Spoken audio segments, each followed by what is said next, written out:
I refuse to treat my severely mentally handicapped 9-year-old son's cancer. My son, let's call him Gregory, suffers from severe autism and cerebral palsy. He has the mental capacity of an infant and can be dangerous. Me and my wife, F30, were not in the best financial position prior to his birth. Gregory was a massive drain on our savings and we needed to sell our house and move into a trailer. It has strained our relationship, and my wife drinks copious amounts nowadays. She still loved him with all her heart, despite having her ribs broken in the past from one of his attacks. I have so much love and respect for her. 2 years ago, at one of my son's many checkups, the doctor noticed a suspicious lump in one of his spinal scans.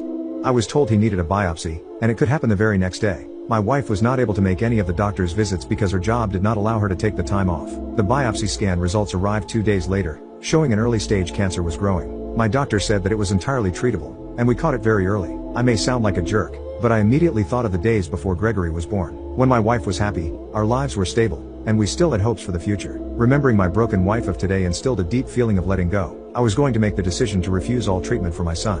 I didn't ever tell my wife he had cancer, or that I wasn't going to treat it. Over the next year and a half, my son slowly declined and declined. My wife thought his mental state may have been improving, because he was so much less energetic and threatening than usual. I attributed his weight loss to Gregory's cerebral palsy, which she believed. 1 month ago Gregory passed. My wife found him, and she started to scream so loudly that the neighbors could hear it, and they called me. Racing home from work, I came upon a heartbreaking scene. My wife was strung over Gregory's bed. We buried him 3 weeks ago. My wife is crushed, and despite all Gregory did to her, she still harbored deep maternal love for him. However, I have seen glimpses of the old her last night. We danced in the dark last night, something we have not done in years. Am I a bad person? Because I have kept myself up every night knowing what I did.